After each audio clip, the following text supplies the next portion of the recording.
talking to Julie. Welcome and thank you for standing by. At this time, all participant lines are in a listen-only mode. During the Q&A session, if you would like to ask a question, you may do so over the phone by pressing star 1 at any time. Today's call is being recorded. If you object, you may disconnect. I would now like to turn the call over to Haje Korth. Thank you. You may begin. Thank you very much. Welcome to the Europa Clipper Science Briefing. Europa Clipper is about a day away from launch at NASA's Kennedy Space Center in Florida. We're here today to talk about why we're sending this mission to Jupiter's moon Europa and what we'll study when we get there. I'm Haje Korth from NASA's Jet Propulsion Laboratory in Southern California. I'm your moderator for today. We're actually all here in Florida at NASA's Kennedy Space Center.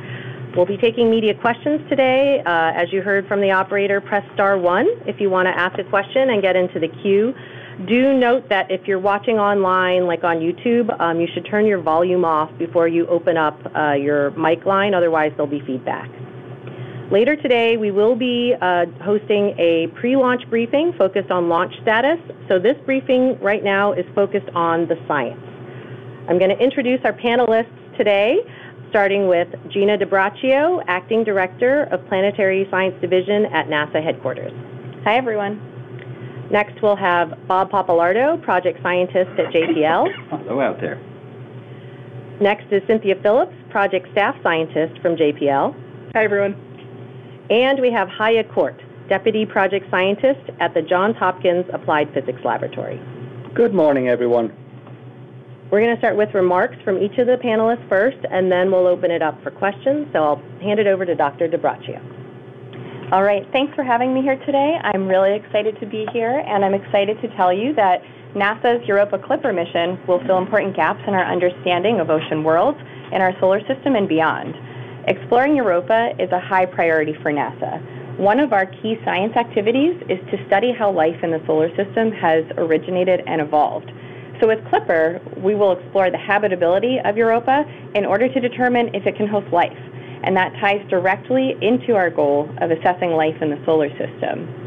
Additionally, our astrobiology program coordinates research on the scientific study of life in the universe so that we can combine knowledge of the origin of life and the evolution of life on Earth here with our growing knowledge of the environment on other worlds.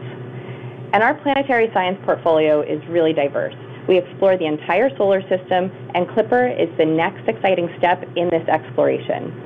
We've had spacecraft explore every planet in our solar system, and most recently we've even had dedicated missions to small bodies. But up until now, as far as moons of the other planets are concerned, we've really only had flybys from other missions that are dedicated to those nearby planets. So now, for the first time, we're sending a spacecraft to make detailed, dedicated investigations of an ocean world in our solar system. Now, Clipper will help us search for life elsewhere and help us to unravel the full history and evolution of our solar system. We continue to underscore that Europa Clipper, it's not actually a life detection mission, but it's a habitability investigation. We're looking for those key ingredients for life. And while some of the other missions within our planetary science portfolio are searching for clues to tell us about potential life in the ancient past, ocean worlds like Europa are not only unique because they might be habitable, but they might be habitable today. Now, Clipper is the largest spacecraft that NASA has ever built for a planetary mission. It's carrying 9 dedicated science instruments, plus a gravity and radio science investigation. And you're going to hear more about that instrument suite in just a bit from the other people that we have here in the room. The spacecraft is powered by 2 large solar arrays. They're about 46 feet long and 13 feet high, and they really need to be that large in order to collect enough sunlight at Jupiter. When these solar arrays are completely deployed, they're actually measuring about 100 feet tip to tip, and that's slightly larger than a basketball court. And as far as the spacecraft is concerned, when it's fully fueled, it weighs about 13,000 pounds, or as much as an African elephant. And it's going to travel 1.8 billion miles on its journey to Jupiter. So as far as what I'm excited about the mission, and really my personal reflection here, of course I'm really excited for the science, but it has been such a pleasure to watch the Clipper team work together to really make this mission a success. I've seen them come together to solve problems and celebrate successes, and of course, just last week down here in Florida, they faced Hurricane Milton. So it's been really impressive to see the way that the team has come together to get us here to launch. And at this point, I'm going to hand it over to Bob Pappalardo, the project scientist of Clipper from NASA's Jet Propulsion Laboratory. Thank you, Gina. Europa is an ice-covered moon of Jupiter about the size of Earth's moon, but believed to have a global subsurface ocean that contains more than twice the water of all of Earth's oceans combined. As seen in this beautiful image mosaic from the Galileo spacecraft, which orbited Jupiter and flew by Europa a dozen times beginning in the late 1990s, there are very few large craters on Europa, indicating that the surface has been repaved by recent activity. The next image shows that when we look close up at Europa, we see its icy surface is just bizarre. Here it's shown in nearly true color. It looks like no landscape seen anywhere on Earth. The surface has shifted and crumbled in ways that we really don't understand. Next, this image illustrates our mission science goal. We want to determine whether Europa has the potential to support simple life in the deep ocean beneath its icy layer. We want to understand whether Europa has the key ingredients to support life in its ocean. Well, liquid water, the right chemical elements, and an energy source for life. Next, we illustrate Europa's main science objectives. There are three: to study the interior, the composition, here represented by color-coded data from the Galileo mission, and the geology of Europa. It's important also to understand, as shown in the bottom right, how active Europa is today. Some observations from the Hubble Space Telescope suggest that plumes of water might spew from Europa's surface today. We have a very full mission. In this illustration of the Europa Clipper spacecraft, we see Jupiter in the background. We're orbiting Jupiter, but making 49 close flybys of Europa, providing nearly complete coverage of this moon. The spacecraft addresses some big challenges. The distance of Jupiter, 5 times farther from the sun than the Earth is, means it's very cold out there, and there's only faint sunlight to power the solar rays, so they're huge, as Gina described. Also, Jupiter acts like a giant particle accelerator. And at Europa, a human would receive a lethal dose of radiation in just a few minutes to a few hours if exposed to that environment. Finally, we see Europa in the context here, in the same scale, as Earth and other potential ocean worlds in our solar system. So we know of our Earth as an ocean world, but Europa is representative of a new class of ocean worlds, icy worlds in the distant outer solar system where saltwater oceans might exist under their icy surfaces. In fact, icy ocean worlds could be the most common habitats for life, not just in our solar system, but throughout the universe. And Europa Clipper will, for the first time, explore such a world in depth. The upcoming launch of Europa Clipper is somewhat overwhelming to me. We're at the threshold of a new era of exploration. We've been working on this mission for so long. We're going to learn how common or rare habitable icy worlds may be. So now let's hear from Cynthia Phillips, project staff scientist at JPL, on how we're going to do that. Thanks so much, Bob. Europa Clipper is equipped with the most sophisticated and sensitive suite of instruments that NASA has ever flown to Jupiter. We can group those instruments into 2 categories, imaging and fields and particles. The imaging instruments use remote sensing to observe Europa's surface, and in some cases, its subsurface and space environment, using light at different wavelengths. The fields and particles instruments, which you'll hear about in a minute, detect gas and dust particles, and they also sense fields like magnetic fields and gravity fields. I'm going to talk about the imaging instruments and what they'll teach us about Europa. First, Europa Clipper has a pair of visible wavelength cameras called the Europa Imaging System, or ICE. There's a narrow-angle camera which uses a telescope to take zoomed-in pictures of Europa's surface, and a wide-angle camera, which can take context views of larger portions of the surface. These cameras both include a range of color filters as well. The cameras will observe over 90% of Europa's surface at a resolution of less than 100 meters per pixel, or 325 feet. That's about the size of a city block. The narrow-angle camera will be able to take pictures at a resolution as high as half a meter per pixel.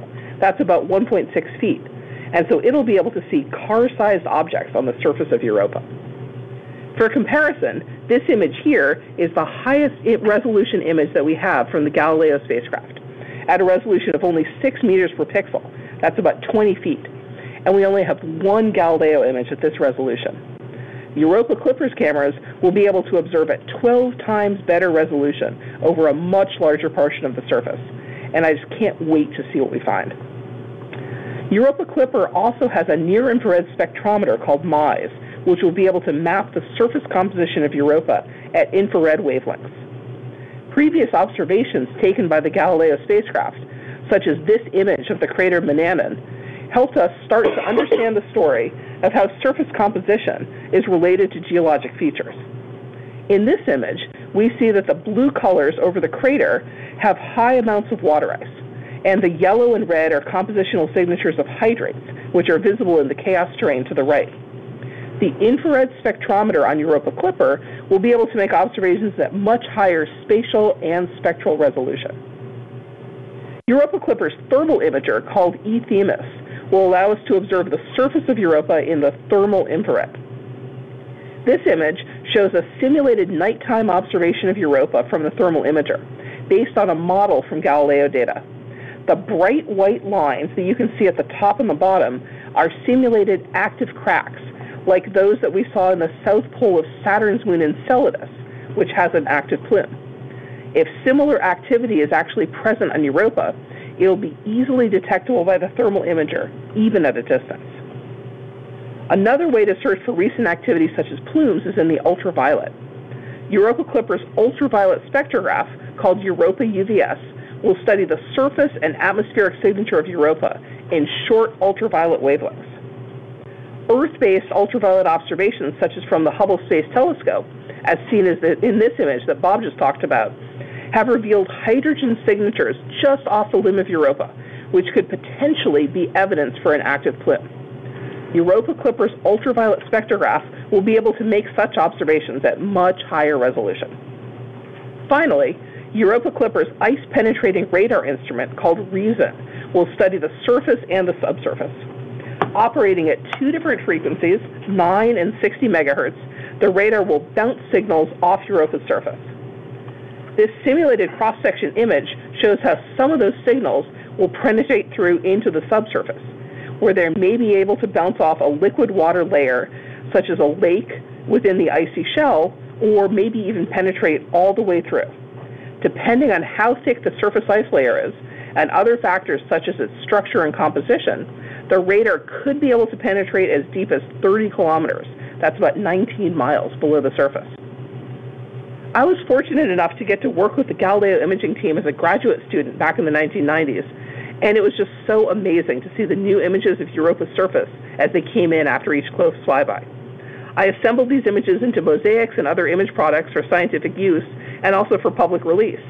And we're actually still using some of those same image products 25 years later as we plan for Europa Clipper. I've dreamed of returning to Europa ever since the Galileo era, so for about 25 years now.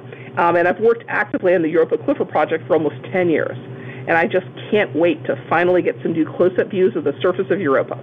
I know I have to be patient for another 6 years now, though. Now I'll pass the microphone over to Haje Korth from APL, who will tell us more about those fields and particles instruments. Thank you, Cynthia. Cynthia has just discussed Europa Clipper's many eyes seeing Europa in different colors. And I will tell you next how we smell and taste Europa using the fields and particles instruments. The fields and particles instruments on Europa Clipper comprise 3 particle detectors that measure Europa's chemistry, a magnetometer to measure its magnetic field, and a gravity and radio science experiment to probe the interior. Let me tell you a little more about the science of these instruments, beginning with the Europa Clipper magnetometer. Jupiter's magnetic field is 20,000 times stronger than Earth's, and Europa's exposure to this environment generates secondary fields within the Moon's global ocean. This animation shows the magnetic field lines of force of these fields. We will measure the magnetic field, and from these observations, will determine the thickness of Europa's ice shell and ocean. We will also be able to infer how salty and thus habitable the ocean is. To accurately determine these ocean properties, we must account for the magnetic field generated by the flow of charged particles around Europa. The PIMS instrument will measure the electric currents of these charged particles and determine the magnetic field they create. This image shows how Europa is surrounded by a thin atmosphere of particles coming off the surface, and we want to learn about the chemistry of these particles. Europa Clipper will fly through the atmosphere, and using an instrument called mass specs will sniff those particles. If there are any active plumes, it's possible that this instrument will be able to analyze these as well. In addition, impacts of tiny meteorites creates a dust environment around Europa and project dust and ice grains from the surface to the spacecraft. When the grains impact the SUDA instrument, they'll fractionate and enable us to measure their composition. Together, the mass spectrometer and dust detector data will show whether Europa harbors the composition and chemistry required to host life. Last but not least, the gravity and radio science experiment will provide insight into the interior structure of Europa. Among others, it will measure the concentration of mass towards Europa's center, and this will allow us to independently confirm the presence of a global subsurface ocean. Now let's talk about when we're going to get all these exciting new data. During the cruise phase, when Europa Clipper is flying to Jupiter, we'll turn on some of these instruments for calibrations, which how we'll prepare for the primary mission science. The calibration of instruments will continue after Jupiter orbit insertion in 2030, while we adjust the orbit for Europa science to begin in 2031. The calibration data are exciting by themselves and include observation of the surface temperature of Mars, of the magnetic field at Earth, and images of Ganymede. This animation shows the science phase of the mission. The central orange dot is Jupiter, and the rings surrounding it are the orbits of the 4 Galilean moons, Io in gray, Europa in blue, Ganymede in red, and Callisto in yellow. The spacecraft, shown as a purple dot, will orbit Jupiter and fly by Europa every 2 to 3 weeks for a total of 49 flybys. During every flyby, the entire suite of instruments will observe Europa concurrently, and the data are sent to onboard storage. The data are then downlinked in an ordered manner depending on urgency. Some data will arrive soon after a flyby, but most data will arrive later during the current or even a future orbit. Once the data are scheduled for downlink, the downlink is also not instantaneous. The average travel time of the radio signal from Jupiter to Earth is 43 minutes, and the maximum download speed is about 200 times slower than your typical internet connection. So this may seem like a tedious process, but the Europa Clipper team has learned to be patient. If you ask what excites me most about this mission, I will say that I have many favorites. But I'm especially excited about the observations of the magnetic field. I have worked with magnetometers ever since being a grad student in college, and the opportunity to use this instrument to reveal Europa's ocean properties is a real treat and privilege. And with that, I'll hand it back to Jaree. Okay, thank you, Haje. All right, we are going to open up the media line to questions. Please press *1 to get into the queue. Please direct your question to a speaker, and remember, if you are watching on YouTube or otherwise online, do mute yourself. I know it might take a minute for the questions to come in, and I know it's also very early, so we appreciate everyone who's joined. I'll just get it started by asking our speakers, what's the most commonly asked question you get when you talk about the Europa Clipper mission? We'll start with Bob. Sure. I'm sometimes asked, what do I want to see at Europa, right? What would be the greatest outcome? And our instruments work together synergistically. So to me, it would be to find some sort of oasis, if you like, on Europa, where there's evidence of liquid water not far below the surface, evidence of organics on the surface. Maybe it would be warm. Maybe it would be the source of a plume. And that could be somewhere that in the future, maybe NASA could send a lander to scoop down below the radiation process surface and literally search for signs of life. Thanks, Bob. Haje? Actually, the question I get most asked about is, why does Europa Clipper need such a long boom for the magnetometers? All the instruments are combined at the spacecraft body, just the magnetometer has this long boom, and it is because the spacecraft itself generates magnetic fields that we don't want to observe and have in the observation. So we have to get far away from the spacecraft in order to minimize these fields and observe the induction field, the field of Europa's ocean that we looking forward to see. Cynthia? And we often get questions, too, about why are those solar panels so big? And that's just because we're operating on solar power out 5 times further away from the sun than we are here on Earth. And so we have something like 4% of the sunlight. And so to operate our spacecraft, we just need a huge surface area of solar panels in order to provide sufficient power. Gina? Yep, and this is Gina. So on my end, it's really, how did we decide to go forward with this mission? And the fact is, it's really driven by priorities that have been set by the scientific community at large. And I'd just like to emphasize how broad our planetary portfolio really is in terms of all of our missions, but Clipper is really going to contribute in such a major way to our active fleet that we have right now. Okay, thank you. Well, we do have one meaty question on the line. Ken Kramer, Space Up Close. Go ahead. Hi, can you hear me okay?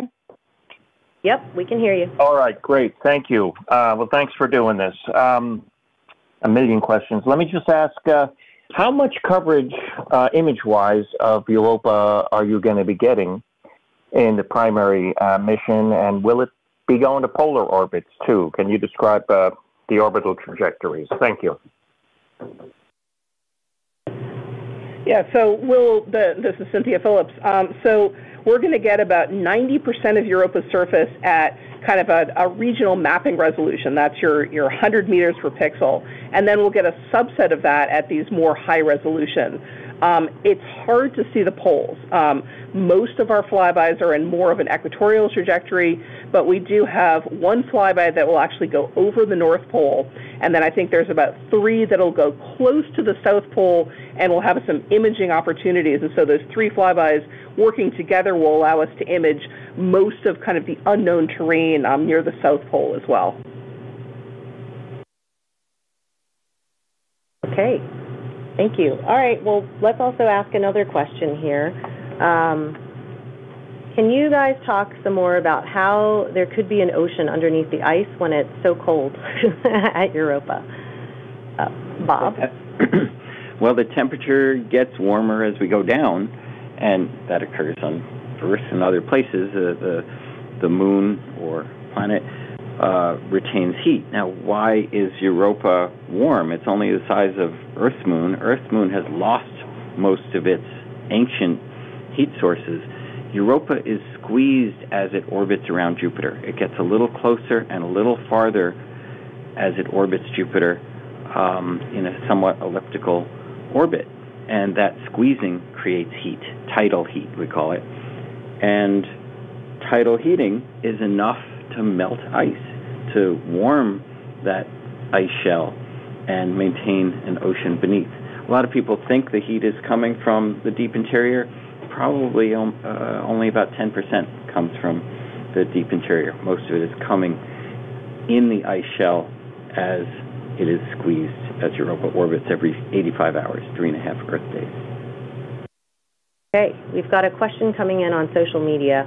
What sort of life would be there on Europa? We're really talking simple life, single-celled organisms. We don't expect a lot of energy for life in Europa's ocean like we do here on the surface of Earth, which is with an atmosphere rich in oxygen. There probably is oxygen in Europa's ocean. We need to find out for sure if it can get there from the surface where it's created by radiation hitting ice. But we think that the transport mechanisms are probably slow and the ocean is kind of low in energy. So we don't expect fishes and whales and that kind of thing. But we're interested in, could Europa support simple life, single-celled organisms? Thank you, Bob. Okay, well, just another reminder for media on the line, if you want to ask a question, press *1 to get put in the queue. We'll do another round-the-table kind of question. What do you think is the most commonly misunderstood thing about the Europa Clipper mission? Well, for me, one of the questions I keep getting is, are we landing? And so just to remind people, this is not a lander. We're going to orbit Jupiter. And then another question is, why aren't we orbiting Europa? And that's because of the high radiation environment around Europa. So basically, in order to protect the sensitive electronics on our spacecraft, we're going to orbit Jupiter with these multiple close flybys of Europa. And on each of those flybys, that's when we'll be able to take all of our high-resolution close-up observations. And I often get, why do we have such a large range of closest approach altitudes? Wouldn't you want to be as close as possible all the time?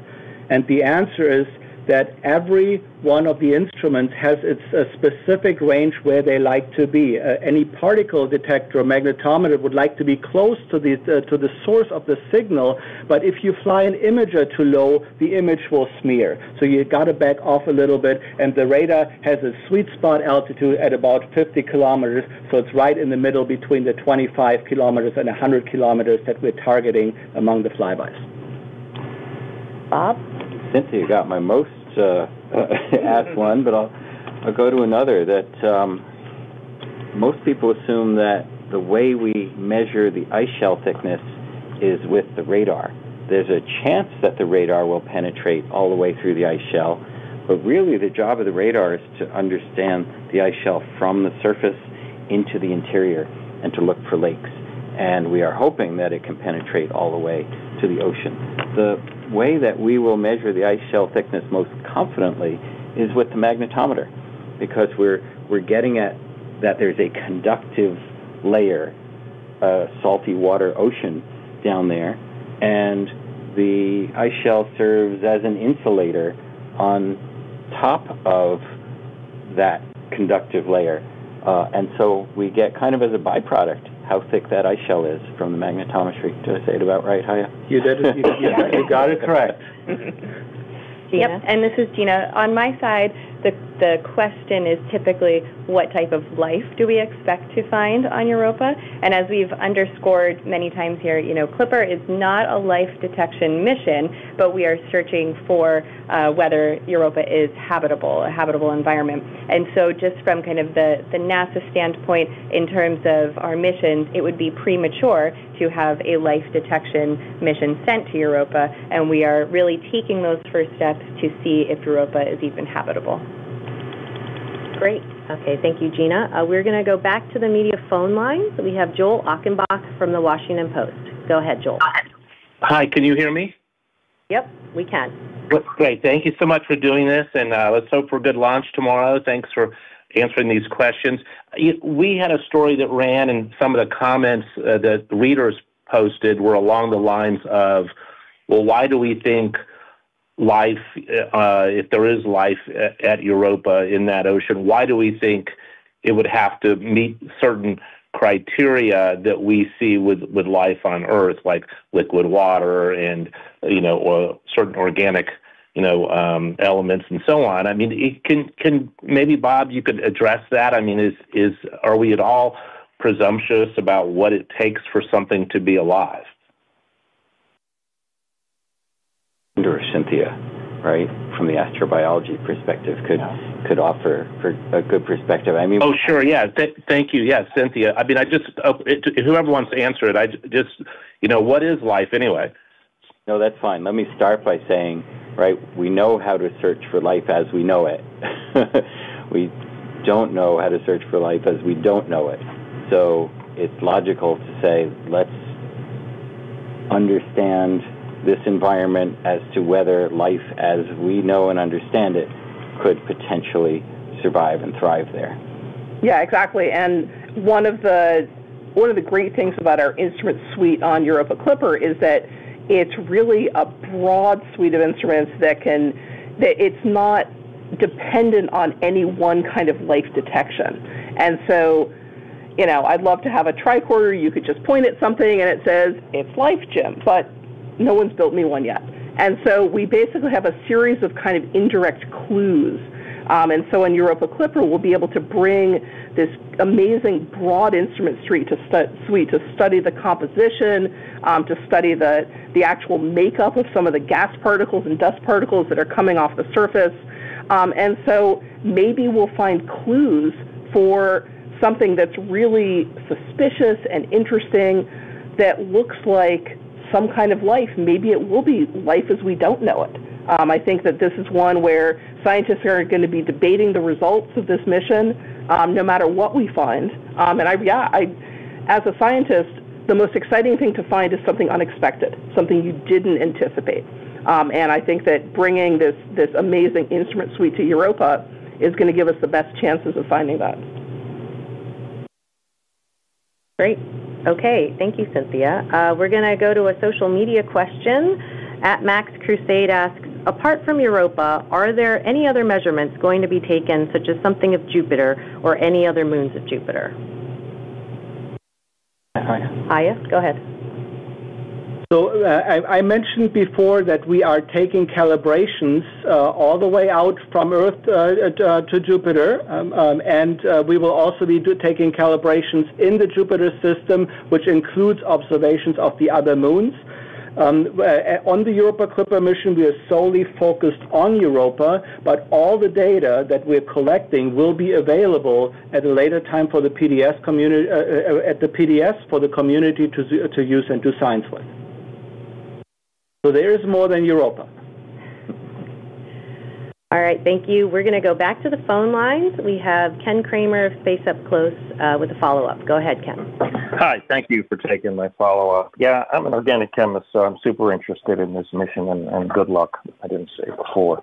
What I'd like to know, if there were hot spots below the surface in the ocean, like black smoker volcanoes, are any of the instruments capable of detecting those? Thanks. So it's difficult, but not impossible to infer.